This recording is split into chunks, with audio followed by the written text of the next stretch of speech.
Hello, everyone, and welcome back to Black Mental Health Matters.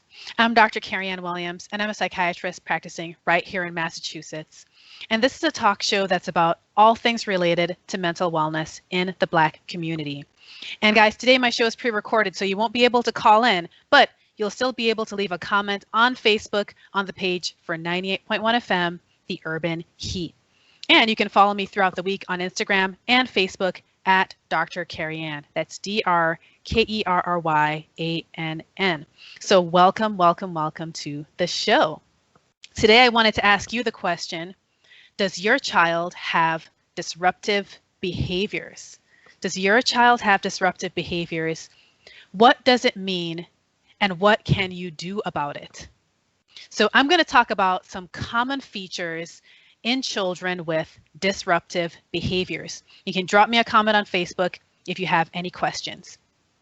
So now, if you've had a child with behavior problems, you've probably heard people describe them as defiant. Some psychiatrists may have given them the diagnosis of oppositional defiant disorder. Oppositional defiant disorder, or ODD. Now, you've probably already realized that just saying that a child has oppositional defiant disorder or just calling them defiant is incredibly unhelpful. It's unhelpful. First, is your child actually defiant, or is there some other explanation for what's going on? And even if your child is defiant with you, diagnosing them with defiance is unhelpful. But let me start with how psychiatrists diagnose this. For your child to be diagnosed with defiance or with ODD, they must show a pattern that lasts for at least 6 months at minimum. You'll see things like arguing with adults. So they could be arguing with you as a parent, they could be arguing with teachers. They argue with anyone who gives them instructions that they don't like. They may refuse to do what you ask them to do. They might even break rules that you set for them. And they might purposefully provoke other people or annoy them on purpose. Does any of this sound familiar? Sometimes they have a lot of difficulty taking responsibility for the things that they do. Instead, they blame everybody but themselves. So of course, part of the therapeutic work that they have to do is learning to take responsibility, but also figuring out why. Why is it so difficult for your child to take responsibility? Okay. Now, some kids that are defiant with you as the parent and also with teachers, they're also very angry, very, very angry. Is your child like this? Does your child have a lot of anger and defiance? These are kids that they have a temper and they lose that temper quite often. They're easily annoyed, quickly frustrated, and they tend to be irritable all the time. Some kids with defiance or with ODD can also be very spiteful, like they hold grudges, okay? So overall, we're talking about kids that tend to be quite negative. They're disobedient with you. They're disobedient with other adults.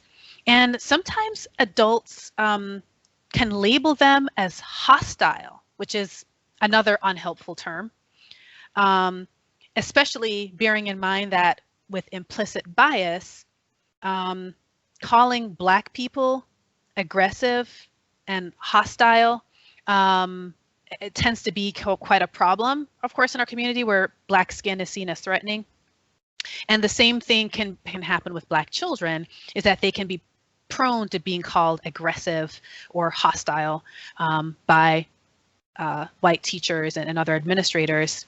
So basically any diagnosis that holds any level of weight on someone being considered hostile could be disproportionately affecting Black children. Okay, Black children sometimes may look of course, physically different from their peers. Sometimes their bodies are a little bit more athletic, muscular. Sometimes they look a little bit older, sometimes not. But either way, teachers who are not aware of their own implicit biases may not realize that they're just feeling threatened simply because of seeing Black skin. So we have to be very careful with diagnoses like these that, describe children as being problematic in their behavior. In any case, kids that have defiance, they often have temper outbursts, and when they're asked to do things, they don't comply. We do have to rule out that there might actually be a difference in definition of what people consider to be defiant. Some kids are just assertive and outspoken. They might just want to know a reason before they agree to do something. They're just not going to say yes. They want to know why. And so if your threshold is low and your expectation is just that children are going to say yes when you ask them to do something, and your expectation is that they are not going to ask questions, then if they ask for reasons or if they refuse to do something, you're going to consider them defiant, when it might just be that they're outspoken and assertive, and they might actually be quite intelligent and they want to know reasons for things before they agree to do it. That's not really the defiance I'm talking about. The defiance that I'm talking about is more intense, and it pervades multiple settings, and it really actually starts to interfere with that child's daily functioning, particularly at school, but also at home. So have you seen this in your children or children that you work with? If so, drop me a comment on Facebook on the page for 98.1 FM, The Urban Heat. You're listening to Black Mental Health Matters. I'm Dr. Carryann Williams, and today I'm talking about disruptive behaviors in children. So why is it that some children get to the point that they get this defiant? What do you think? Why is it that some children get to this point where they get so defiant? Well, there can be so many reasons. There's not just really one thing. It's not very simple, but one of the thoughts that we have is that being defiant is often a way to regain control. Now, by nature, children don't have a lot of power in this world. So they usually have to trust adults to make decisions for them. And unfortunately, sometimes that trust is broken. Sometimes a parent or another, key adult or caregiver loses that trust from the child, and sometimes it's neglect. It's neglect, maybe one parent or the other parent just never around, okay? Sometimes it's abuse, like verbal abuse, yelling at them, physical abuse, sexual abuse. And in those situations, children, they often feel even more powerless than children would normally feel. They feel a lot more helpless. And when children feel intensely more helpless and powerless than they would normally feel as children, that can lead to unexpected outbursts of anger in order to regain control psychologically, okay? So if a child has lost trust that adults can take care of them, if they've lost trust that an adult can take care of them, and then you go to ask them to do something, they're going to say, no, thank you. I can take care of myself. I don't want to follow anything you have to say to me. I don't want to do anything you want me to do. I'm going to take care of myself. I trust myself, but I don't trust you. I've heard a lot of kids say that, like, I trust myself, I don't trust you. Or depending on what might have happened to the child, they might also be thinking, you know what? When adults are in control, bad things happen. When I'm not in control, I don't know what's going to happen. I feel really, really insecure about that. So if they feel like they can't trust adults to be in control, they're going to try to regain control, and they're going to say, I just want to do what I want to do. I don't want to be under anyone else's control. So sometimes that defiance comes from a place of mistrust for the adult's ability to protect them, to keep them safe, to take care of them, to provide what they need. So they feel like, I just don't want to hear anything you have to say because you don't know what you're saying. You don't know what you're doing. I can do this myself. Now, irritability is one of the key features of defiance. Not all kids that are irritable are defiant, but generally kids that are defiant tend to be irritable.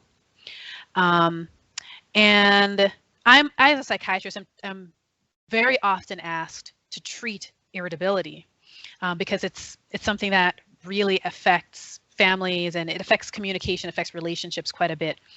But irritability is not always something that I can treat with medication. It's quite more complex than that. However, when it's severe irritability and there's a lot of anger, there's a lot of pressure to find a solution because it's getting in the way. There's a lot of pressure to find the solution. Sometimes the pressure is placed on the parent. So you might have the school telling you need to bring your child in to get treatment. Sometimes the school even tries to pressure you to get your child put on medication, which they actually can't force you to do. And sometimes the pressure is even on the psychiatrist. So I might get a referral and there's some pressure. You need to solve this problem. You need to fix this irritability, fix this anger. And if you're not able to do it, this perception of you're not doing your job. The question is, if they're so irritable and so angry, well, why aren't they on meds? Why aren't they, receiving this treatment or that treatment? And it's sometimes not as simple as that.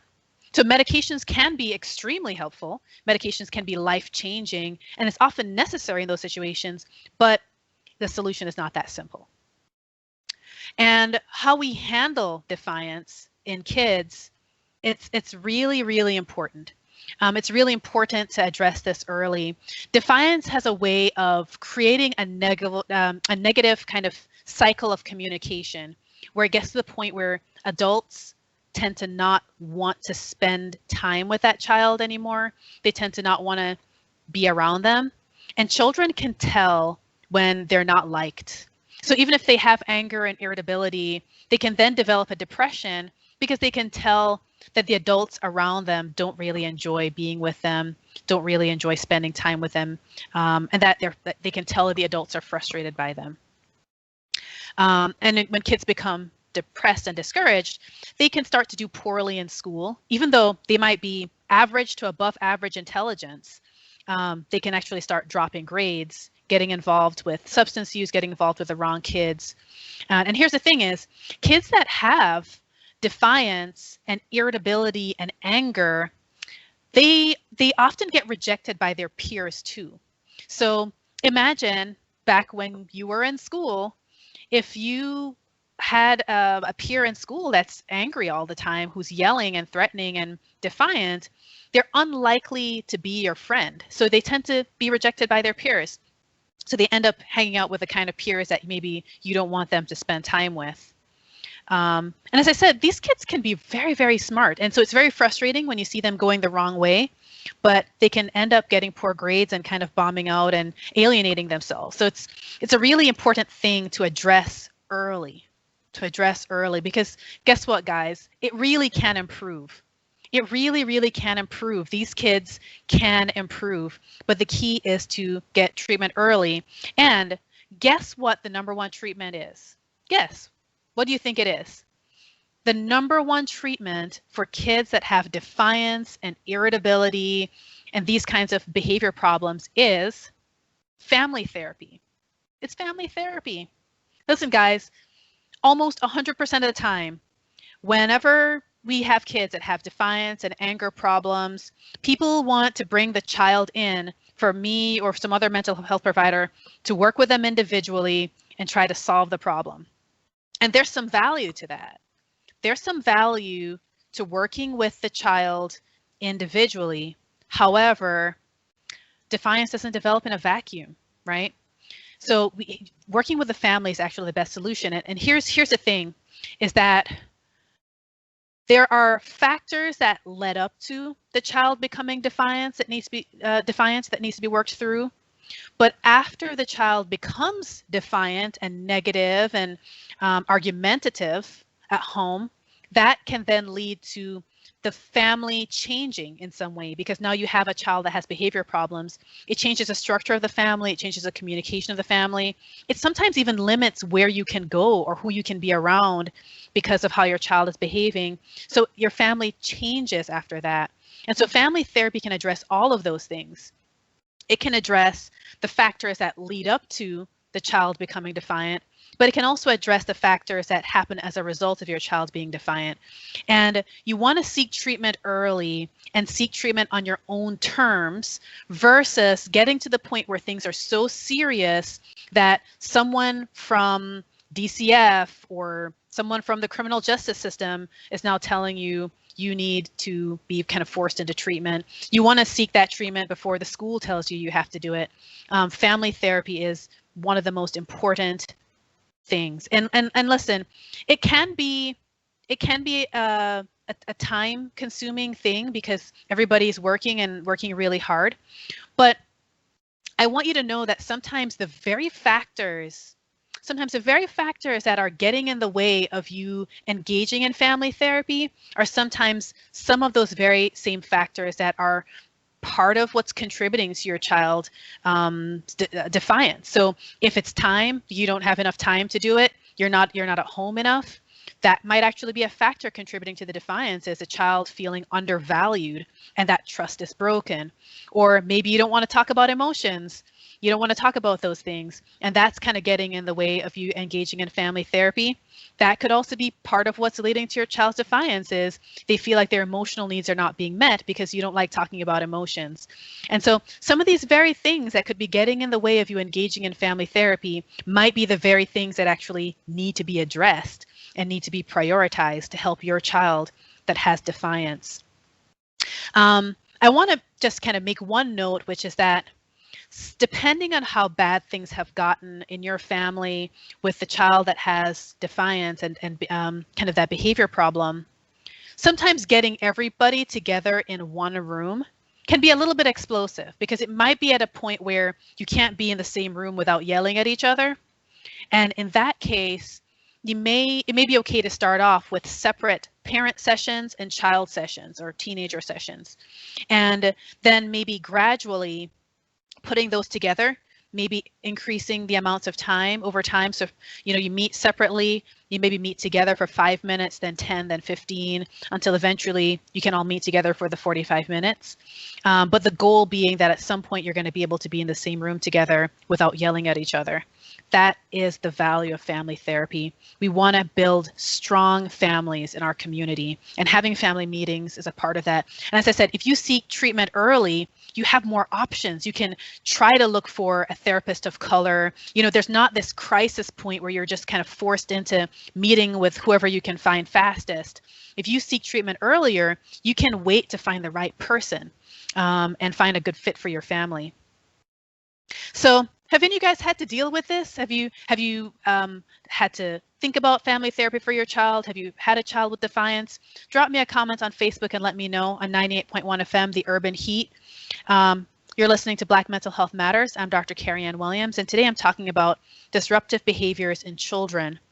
Now I want to move on to something else, and it's called conduct disorder. Conduct disorder. Conduct disorder is different from oppositional defiant disorder. In conduct disorder, children have a pattern of aggressive behavior, but they also have behaviors that violate the basic rights of others. So with defiance, with oppositional defiant disorder, kids are more likely to be verbal. If you start a fight with them, they'll fight back physically, but they tend to be more, they provoke with their words. They might threaten other people. With conduct, they are actually initiating. They might be the one that initiates the physical fight, and they're kind of doing things that actually cross boundaries. So they're not just refusing to comply with the rules. They are doing things that affect people directly. Do you have kids that do that? These are things that may not even be impulsive. Sometimes kids can do things and it's like they're in the moment, they just get really angry and they just lash out. Sometimes with conduct, sometimes it's planned. So for an example of that would be, you know, you have a teenager, they're both in like 10th grade, two kids at school. One person has a really bad interaction with another person that Monday morning. And so then after that interaction, they might threaten them and say, hey, you know, if you don't stop talking like this, something's going to happen. Something bad's going to happen. They kind of threaten them. But then after the conversation, they actually do. They go get some of their peers. And then on Thursday, they plan to jump them. And so it's not impulsive. It's planned 3 days ago that they were going to jump this peer and beat them up. That's conduct. See, with oppositional defiance, you get argumentative. You get a lot of back talk and arguing. With conduct, you get people actually hurting other people physically, or crossing boundaries in other ways. So basically, kids that have conduct problems show more physical aggression. Kids that have oppositional defiant, they can show physical aggression, but they tend to be more reactive, or oftentimes they're sometimes they get the fight started by just running their mouth. So they're saying things and then the other person attacks them. They're not always the one that's initiating the fight. Kids with conduct problems might even provoke fights as well, but they also tend to like do things like destroy property. So they might break something expensive. They might throw things, break things like a computer, a tablet, laptop, TV. And it's always leaves parents scrambling because they break things that are expensive to replace sometimes. Sometimes they punch a wall. They'll punch a hole in the drywall. And so now you're left either trying to repair this wall or leaving the hole there.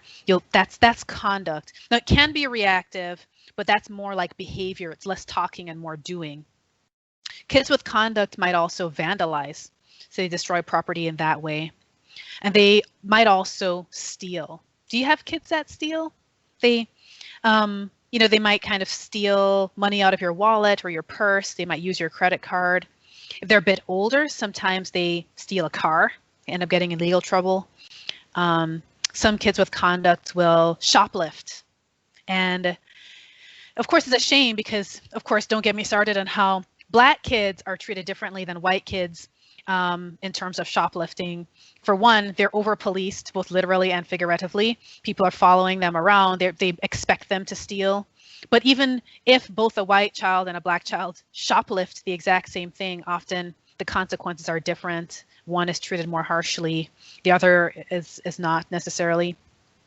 So it's really important for us to know about this in our community. Guys, Black children are Studies show that Black children are more likely to be diagnosed with conduct disorder.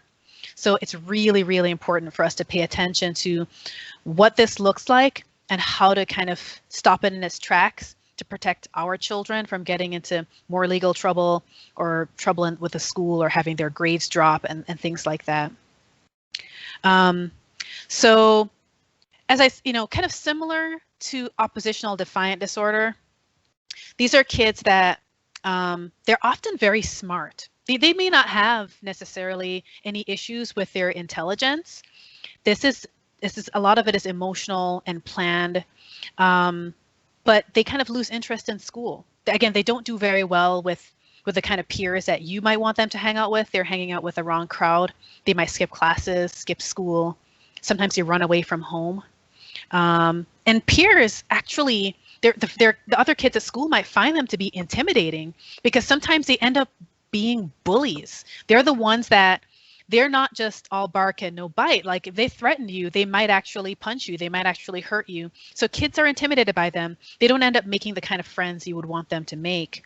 And sometimes unfortunately, in violating the rights of other people and crossing boundaries, sometimes it even includes sexual behavior, and that might be another way that they might violate the rights of other people. So this is a really important thing to kind of look out for, pay attention to, and try to stop in its tracks before it gets to a place where people are getting involved with the police or being locked up. One of the things that I wanted to mention about conduct disorder, you guys, is there are times where you might see a lack of remorse. I'm not sure if you guys have seen that, where kids, they beat up another kid. It's so bad, they send them to the ER. The person has to get medical treatment. And when you ask them about it, they kind of say, I don't care. They had it coming to them. Now, sometimes kids say that as like a little bit of bravado. You know, it's just like, well, I don't care. And it's because they're just trying to come across as tough. But they really do feel the empathy, but they just don't want to show it. But there are other kids that it just really seems like they literally don't have the same level of empathy that many of us have. That emotional connection to what they did, to how the victim might be feeling, that emotional connection is either weak or it even appears to be missing in some way. It's not something you'll see super commonly, but because a lot of times kids, they're just trying to blame other people so they get out of trouble, and they'll say things to try to seem strong. But there are some kids that they just don't really express any remorse, and for them, relationships appear to be transactional and self-centered. In fact, there are some cases where, because of this loss of, or at least this weakness in the emotional connection to the pain of other people and other living things, you may have kids that hurt animals. So they may try to hurt the family pet, or you might, kind of see evidence of them hurting other kinds of animals too.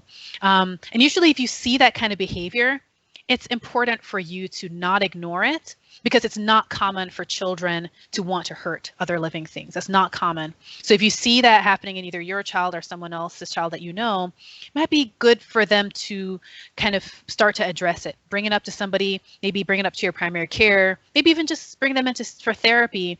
Because again, therapy, things don't have to be severe for you to go to individual therapy. You can bring mild problems to individual therapy to try to nip it in the bud before it gets to a crisis point. So yeah, let me know if you have any questions about that part of conduct and the lack of remorse. Drop me a comment on Facebook. One of the questions I get a lot is, how do kids get to this point? How do they get to the point where they don't have a lot of remorse for doing bad things? How do they get to the point where that emotional connection is not very strong? Because, most kids you talk to, especially children, they're very caring, they're giving. Adults tend to teach them how to be that way, and they readily share things because they trust that an adult is going to take care of them. So how do kids get to this point where they show a lack of remorse? Well, again, the answer isn't simple. But let me tell you a little bit about the development of empathy. I'm gonna teach you a little bit about the development of empathy, and this might be a part of why some of our kids that we see show very little remorse, why that's the case. So it starts with the development of emotions, right? The development of emotions and the ability to connect with other people's emotions, like pain, it begins in infancy. And it develops properly when an infant has a caregiver or a small team of caregivers, parents, aunts, grandparents, whoever those primary caregivers are. And those caregivers demonstrate a reasonably stable kind of emotional presentation. They have reasonably stable emotional patterns. And from this model, from the primary caregiver, the infant begins to learn a rhythm. They learn very simply, in the way an infant can, that when I feel bad, an adult comes in and they make me feel better. If I'm crying, an adult comes in and they do something to make me feel better. They'll rock me, they'll sing to me. If I'm hungry, they come in and they do something to make me feel better. They'll feed me. If I'm cold, someone's wrapping something around me. They just learn this rhythm. When I feel bad, I'm comforted. When I feel bad, I'm comforted. Someone's responsive to their emotional needs. So that's one thing that's important. Further, infants begin to learn how to match facial expressions. So if you notice that you can start to see a point where the parent can make a facial expression and then the infant starts to mimic it. So they're learning how to match facial expressions with other people, with their primary caregiver. And that's because of something called mirror neurons. They're basically nerve cells that function a little bit like a mirror, right? And so you learn how to mimic other people. Now, the other thing the caregiver is going to do is, as the infant becoming a child, is learning how to mimic facial expressions. That the caregiver is going to teach them now how to label it. This is what a sad face looks like. This is what a happy face looks like. This is what a tired face looks like. That's something that you're teaching kids for a long time, all through toddlerhood and onward upward. Parents teach kids how to label the facial expressions and the emotional expression. Okay. Now, so as I said, when the parent is responsive to the child's emotions, it encourages the development of these mirror neurons, these nerve cells that act like mirrors. And it starts off with mimicking the facial expressions, but over time, it actually deepens. And you learn how to partially feel what you perceive others might be feeling. So if you perceive that someone is feeling sad, you kind of partially feel sad yourself. You kind of feel a little bit of what you perceive they might be feeling. If they're happy, you can share in their joy, okay? If they're frustrated, you can almost share a little bit in their frustration. You learn how to empathize, right? These mirror neurons are the reason that, charities, if you watch a commercial for a charity on TV and they're trying to get you to donate money to a poor country, they're going to show you pictures of starving children. And the reason is because you're going to look at those pictures and you're going to say, oh, that poor child. And you're going to imagine what they might be feeling, and it's going to touch something inside of you. You're going to feel an emotional connection, and you're going to want to donate money, right? That's what the charity's thinking, is that they're going to play on those mirror neurons. They're going to play on that empathy that you have, the feeling that you might have, the emotional connection that you'll make to people that are in pain. That's what mirror neurons help with. It's a foundation for empathy. Now, what happens in the children with conduct problems? The ones that don't show remorse, that is. So one of the common reasons for a lack of remorse, not the only reason, but one of the common reasons for a lack of remorse is that during those critical stages in childhood, like infancy, there was some kind of disruption in the consistent caregiving that infants need, some kind of disruption. Now, sometimes it's neglect, and it might be emotional neglect. So someone wasn't really attuned or responsive. So in some way, the caregiver was inconsistent in responding to the infant's emotional needs. Because you can sometimes take care of an infant's physical needs, but if you're not responding to them emotionally, one example would be the infant's off crying in a room and nobody's picking them up to comfort them. That is neglecting an emotional need. That can disrupt the development of emotions and also the development of empathy, because you can't give what you don't receive, right? So when you receive empathy from a caregiver, you develop the capacity to be empathic towards others. Now, here's the thing. This is not to be judgmental or blaming of a caregiver, because sometimes the parent, they themselves did not receive proper parenting. And because of that, they lacked that template, that psychological template for how to respond to their own infant's emotional needs. So the solution for that is support. Not all of us are strong in the same areas. Not all parents are strong in their attunement to their kids. And so that's why sometimes it's helpful, it takes a village to raise a child. Sometimes having that auntie or that, other caregiver, sometimes just the other parent that might actually be strong in that area, that can mitigate and help to promote the development of emotion and empathy. It can help to decrease the effects of the other caregiver that may not be able to kind of emotionally support the infant the way they need. So if you have an infant who then is not receiving that proper emotional support and attunement and responsiveness from a caregiver, you fast forward to that teenager who is not empathically connecting to the pain of their victim. They can fight someone, they can beat them up, and they see them kind of as an object because they're not emotionally connecting to them, because they may not have received that somewhere in their childhood, or maybe just some other disruption in their ability to kind of rely on an adult to show them love and responsiveness. No, again, is that 100% of the reasons why people show no remorse? No, that's not 100%. But it's one of the reasons that I wanted to share with you is that things start early. And that's one of the reasons why sometimes you can adopt a child at a young age and they can sometimes still have emotional problems because the development of emotion starts super, super early. It starts really, really early. But the good news is that by providing a nurturing environment, you can mitigate this. You can actually improve it. Things can be better. They don't have to be as bad as they could be if you step in and help kids along the way. So let me know if you have any questions about that development of empathy, or let me know what you think about it. Just drop a comment on Facebook. Now, some kids end up with a conduct disorder diagnosis after getting gang involved. So they may not have had any kind of neglect in early childhood.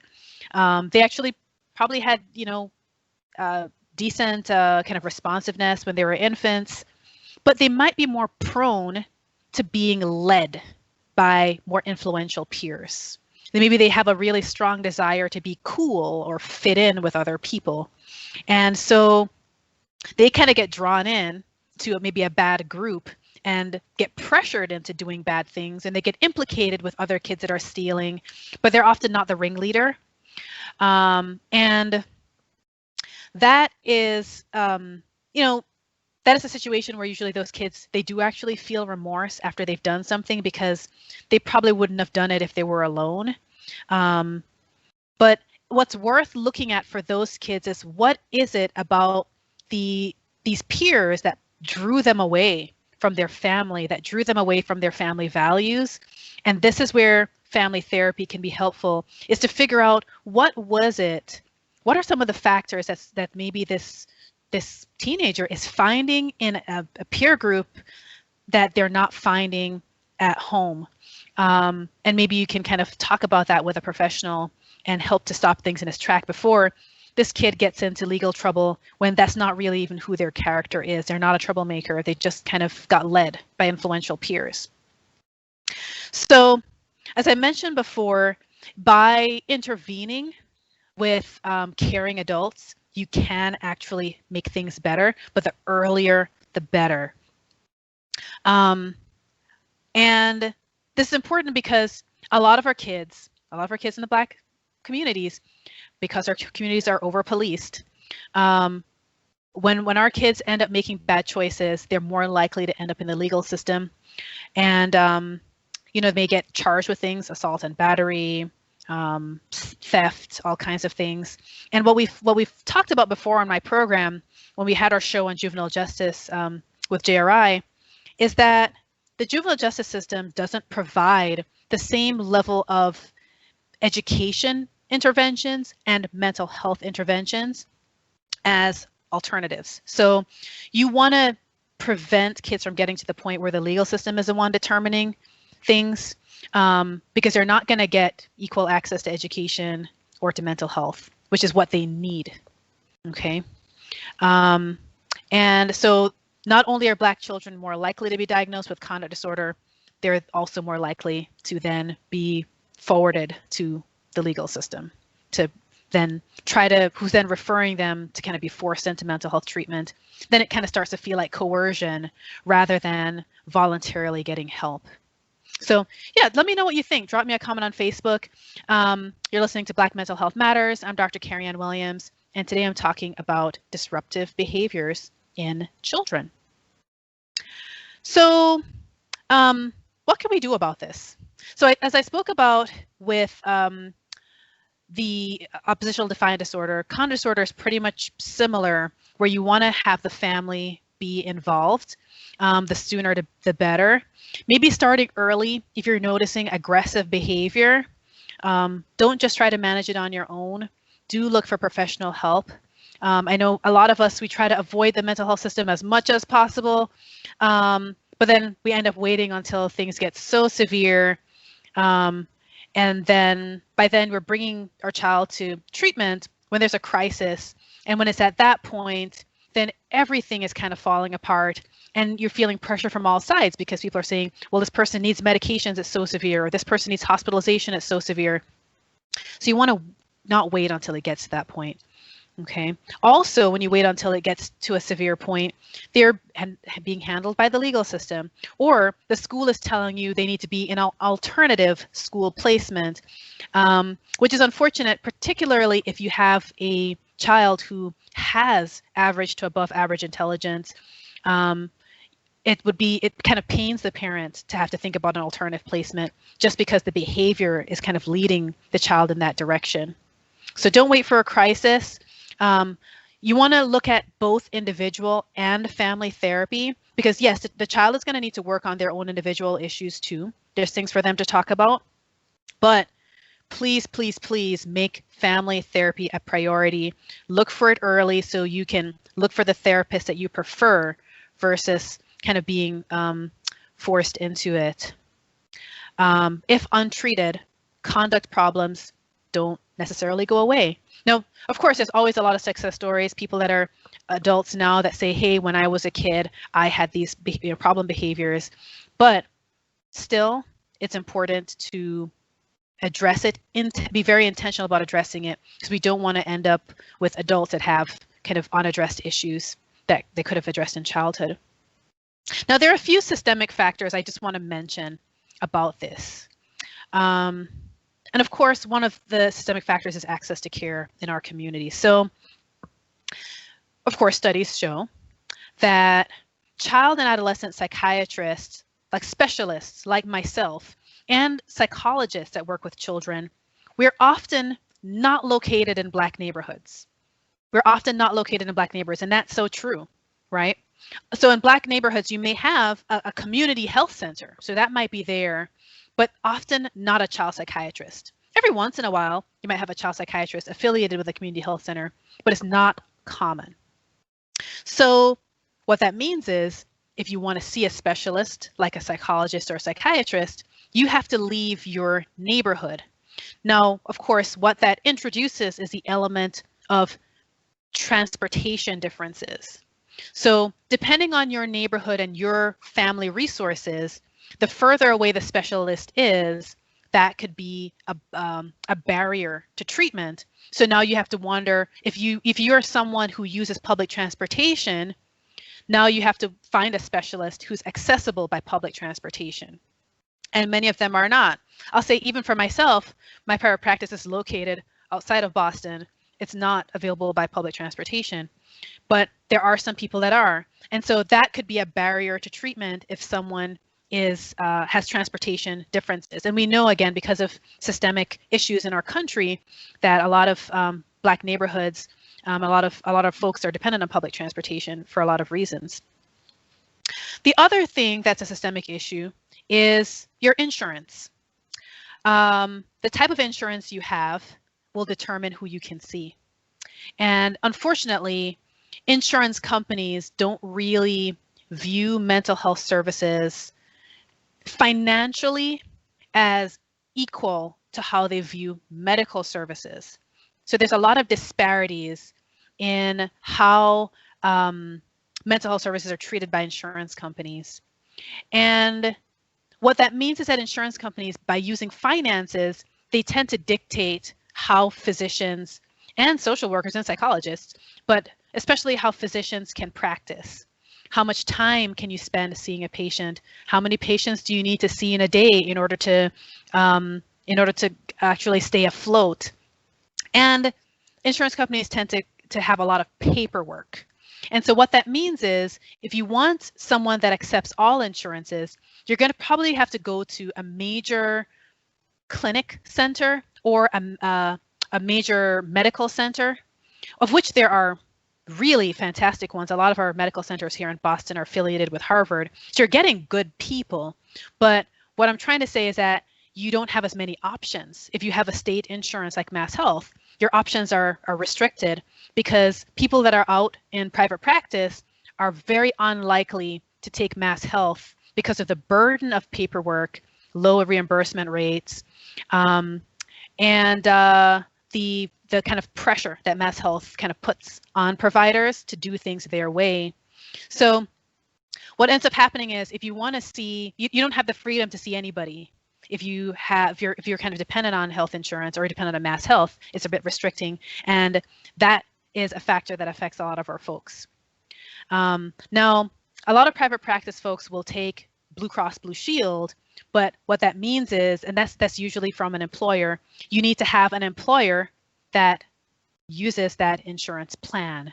So that's restricting because not everybody's going to have an employer that uses that plan. So basically, there's going to be restrictions on who you can see based on your insurance, and there are a lot of systemic reasons why different people have different insurances. And we know that systemic factors also affect the kinds of jobs that a lot of us in the Black community have. So where we live, the jobs we have, therefore the insurance that we tend to have, will then dictate the kind of providers that we can see. Of course, the most freedom is being able to pay out of pocket. And there's only a small segment of the population that can pay out of pocket for mental health services. And I said earlier too, the other systemic factor is how frequently are the police in your community? How frequently are people looking for crime in your area? If your community is over-policed, right? If you're searching more in one area, you're going to find more cases of conduct and behavior problems. If you're not searching as much in another area, you're not going to find it as much. So over-policed communities, you're going to find more cases, and kids are going to come into contact with the legal system more often. The other thing that I wanted to mention about the system is if your referral for treatment, for mental health treatment, is coming from DCF or DYS, so you've kind of like, that's your entrance into the mental health system. Often now that introduces this element of a third party. So if you come to mental health treatment on your own terms, it's you, your child, and the physician or the psychologist, right? Now, if your referral is coming from DCF or DYS, the kind of juvenile justice system, now there's a third party that has a vested interest in the outcome of your treatment, and it can complicate things because as a parent, you might want to just kind of hold full autonomy. But now if your referral is coming that way, you have this third party that's also has a voice in your treatment. And that's something that I feel would be good to try to avoid by seeking treatment early, but it's something that can complicate things. And what that can end up leading to is Black families feeling like they're coerced into mental health treatment, or they can have any number of experiences with the system. And what ends up happening, what I see is mental health treatment being lumped into the system. And so it's kind of seen as a part of the system when it really isn't. And so then it does nothing to help the stigma that mental health treatment almost gets kind of attached to the stigma of being a part of the system. So in that situation, it might be a good idea to engage in mental health services, but the circumstances under which it happens can make it feel very, very kind of unsavory in that way. So my hope is to kind of encourage you to seek family work before it gets to the point where someone else is mandating that you have to go. I want to be able to, in my clinics, to see more Black folks that are bringing their kids in early in treatment when things are mild, getting the treatment they need early on, and just getting back on the trajectory versus kind of holding out and waiting for things to be so unmanageable that it's kind of like you're in the ER. The earlier you go, the more options you have, and the better the outcomes, right? So I want you to kind of get ahead of it. Family therapy is not just for other people, it's for us too. So, you know, there is one other type of disruptive behavior that I'll just touch on briefly, and it's when kids are mostly emotionally disruptive. They're maybe not stealing, they're not bullying anyone, they're not skipping school, using drugs, but they have frequent emotional outbursts. And they're like really big moments of agitation. It turns everything upside down. And even when they're not having an outburst, they're still like on edge.